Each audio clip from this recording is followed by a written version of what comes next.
Hey everybody, it's Jay Ball, Blue Jays Outdoors, and just out here on Wildfowl Bay, there's a small craft advisory. I think there's supposed to be like 4 to 6 foot waves today, so I'm going to try to focus on some reeds.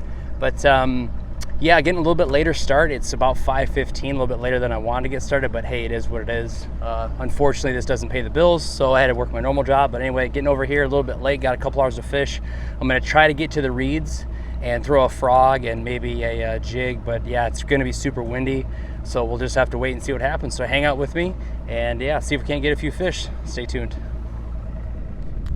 All right, so it is absolutely windy as crap. Like I said, there's a small craft advisory. I do not advise this, but this is a pretty safe area over here. Water's pretty consistent. So what I've got is a bunch of sunken reeds here that you guys can see. The water's getting pushed in. There's probably about 6 inches, half a foot, maybe a foot more water than what's normally back here, but I've never been right here in these reeds. So what I'm thinking I'm going to start with is a whopper plopper, something loud and noisy. I'm just going to work around these sunken vegetation flats right here. I might go up and flip some of those vegetations in there, but there is a juicy looking over here elegy flat that I might try to go punch or put a frog over. But yeah, we're just going to give this a try. I've had some really good success over here last couple times. Dylan and I came over here last week and absolutely smashing. Didn't get in here, never been in this area before, so wish me luck. Let's get it on.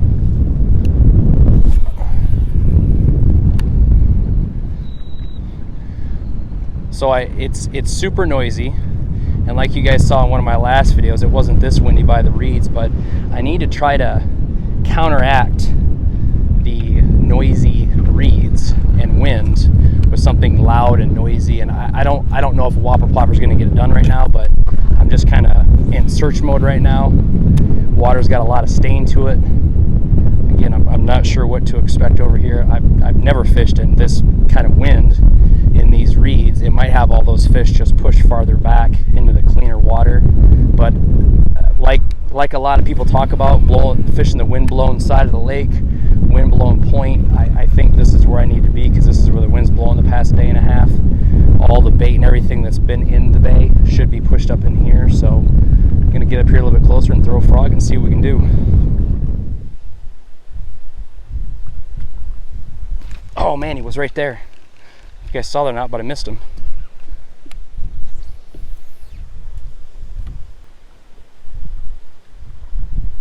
There he is. That's a nice one too. Heck yeah. There we go. Look at that. That did not take long at all. Broke in that new Spro popping frog. Very first one on it. Look at that. He absolutely wrecked that thing. He's been hooked before, so sweet. They're up here. Alright, let's let this guy go. Like I said, very first time I'm using this new Spro yellow poppin' frog.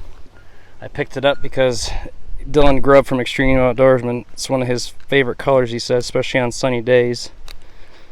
So yeah, let's get this guy back and let me tell you guys what I'm doing here. Thanks for playing. So I don't know if you guys noticed, but I was really taking that retrieve slow, just barely making this thing pop across the top of the water, letting it stall. And that's one thing that Dylan Grubb from Extreme Outdoorsman taught me last time we were out here is, you know, these fish sometimes are aggressive, but sometimes they just want it sitting there, and that's what that fish wanted. I sat it really still. About a third or fourth twitch, he finally slammed it. So let's see if we can't get another one.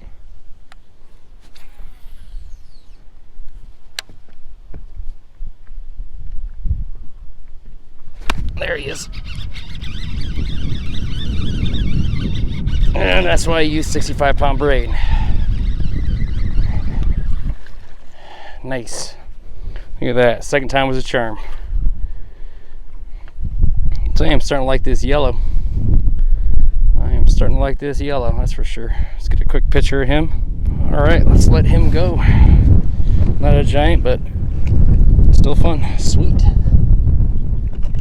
Alright, I'm going to put some of this JB's crawfish jelly on the frog. I mean, I tell you, these horseflies over here are pretty daring. But anyway, the reason why I'm doing this is when these fish grab a hold of this thing, I want them to chew down and be like, oh, what's that? That tastes kind of good, actually. Instead of just tasting rubber, I want them tasting this Lure Lipstick JB's crawfish jelly. And again, I think this stuff, I know this stuff leaves a scent trail, but I think it might even help with some of these topwater bites, just because it's dropping scent into the water that these fish can key in on. So again, you're just kind of attacking all the fish's senses: sight, sound, smell, and taste. So I don't know. Let's find out.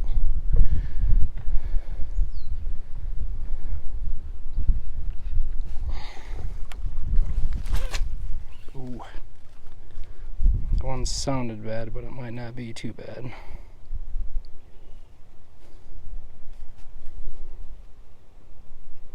Try to give her too much gas.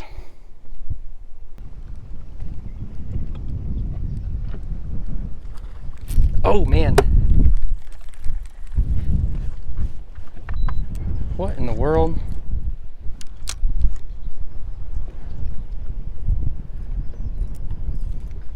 Why are they up here? Like, that's crazy. Let's try that again.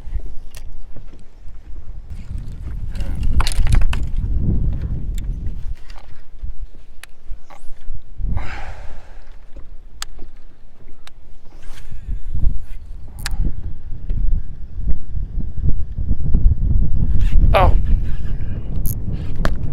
He hit it, but I just dropped my drag. Sweet. That was awesome. I freaking hit the drag and busted him out of there. Look at that, the old bait and switch. You missed that whopper plopper twice, came up and hit it. Alright, so I just caught 2 on the Z-Man chatterbait, this white chatterbait 3/8 ounce with the Pearl Menace trailer dipped in pink dye. I'm using some of the Lure Lipstick JB's crawfish jelly, and I'm just smearing this on the inside of this blade. And I've been doing this for a while now, trying to figure out what and how to use this product on certain baits, and especially for the chatterbaits, it works perfectly. Put on the back of the blade, and then I put a little bit on the tail. I don't want to get it on the skirt because that will mess the skirt up and mess the action up. So yeah, this stuff just slowly wears off and creates a scent trail the fish just cannot avoid. And I'm just out here in the middle of this grass in the middle of nowhere, and I caught one as a follow-up when I missed him on the whopper plopper, and then I just casted this out burning across the surface and he smashed it. So let's see if we can't get another one. All right, we'll throw the chatterbait for a little bit longer, but yeah, let's see what happens here. And again, this is just really shallow water, and I'm just burning this chatterbait across the top. It's just below the surface, just the blade's not coming out of the water, but I just couldn't get any other fish to commit to the frog. And I had that one on the whopper plopper. I picked that fish up because he missed it on the chatterbait, and then I threw this chatterbait out here a couple casts and picked one up. So I don't know. It's not really deep. It's probably about 2 foot deep. There's grass just below the surface, and I don't know. We're learning together, guys and gals. So I'm not an expert at this by any stretch of the imagination. I'm just trying to put the pieces together. That fish missed it twice on the whopper plopper, so that almost wonder if they have a hard time tracking all these waves. So that's why I threw this whopper plopper out here. Maybe go a little bit subsurface. They can track it just a little bit better, get a beat on it. And that pink Menace trailer gives them a kill spot to focus on, where when that whopper plopper is going across the top of that surface, they're keying in that back propeller because it's making all that splash. And I just think they're missing it. They're hitting behind it. So let's see if this works.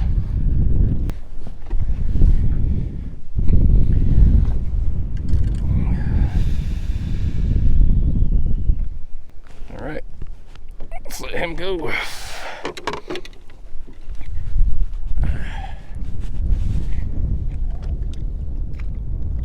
Bye-bye. All right, let's try that again. Might be another one in there.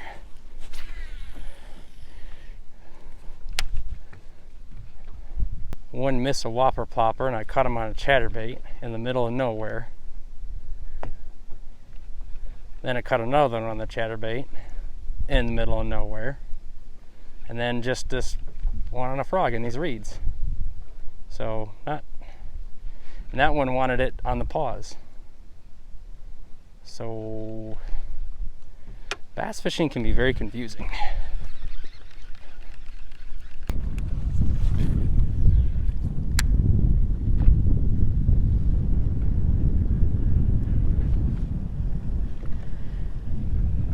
I upped the braid. I went 20-pound braid with 20-pound fluorocarbon on this chatterbait because I'm throwing into these reeds, and hookup ratio is a lot better with the braid. And just fishing this heavier cover, I gotta get them out of there if I get one stuck in it. So that's why I upgraded my line. So we moved just a little bit because I noticed that the reeds we were fishing around earlier, just a minute ago, didn't have any grass underneath of them. It was a hard bottom, looked like. And over here where Dylan and I caught them last week, or earlier this week, there's more grass underneath of it. So I'm going to fish this spot for about the next hour and call it a night. See if, because that's what he noticed, or what he pointed out to me when we were fishing the reeds way up shallow, is the transition in the bottom.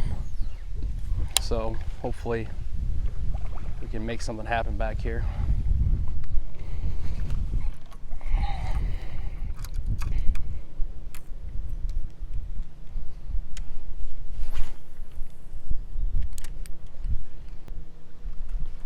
There he is. Ooh, he just couldn't stand it. He had to have it. Now it's interesting how they want that whopper plopper so aggressive, but the frog they just want to just lip it. Now I'm here to tell you that technique I was using right there, you guys saw me kind of pop it and stall it. That's all Dylan Grubb from Extreme Outdoorsman. So let me just show you guys what I was doing. Let's get this guy back in the water.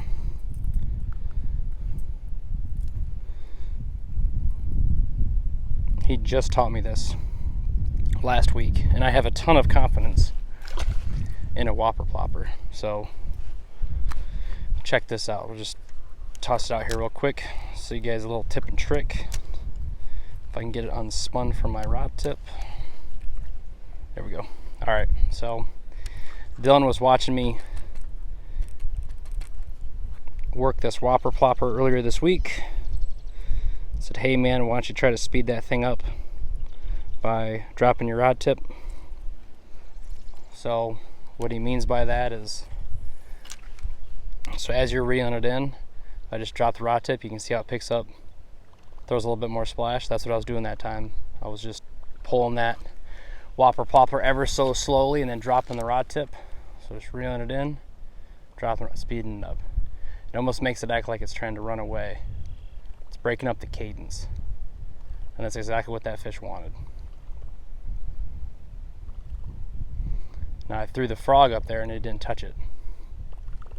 I threw this whopper plopper up there and he ate it.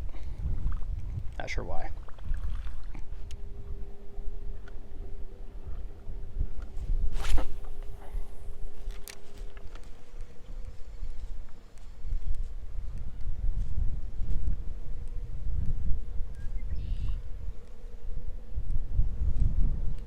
There he is. Oh, get out of that grass. Just a little guy. Oh, that's a teeny tiny one. Nothing but bakes here, folks. Nothing but bakes. Look at that. Giant. Alright, so I can't say that I got on much of a pattern this afternoon. I only had a couple hours to fish. It's 8 o'clock now, so I'm gonna head back to the house because I'm gonna be back out here tomorrow with my buddy Lucas. So yeah, all in all, I think we maybe got 6 or 7. Got 2 on the frog, I think, 2 on the chatterbait, and yeah, that was about it. So these wind-blown reeds, I don't know if the wind's been blowing in here too hard or if that was the issue, because again, it's, you know, small craft advisory, 17+ mile-an-hour winds. But yeah, it's always good to get out on the water. Appreciate you guys hanging out with me. I know you guys are super busy, so I do appreciate everyone that views. Thanks you so much for the support. If you haven't already, please subscribe to the channel. Make sure you hit the notification bell so you know anytime I post a new video. And yeah, don't forget to follow me on Instagram for daily updates on everything I'm doing fishing. That's Blue Jays Outdoors on Instagram. And yeah, thanks again for your time. And remember, the easiest way to change your attitude is by showing gratitude. Thanks, and we'll catch you in the water next time.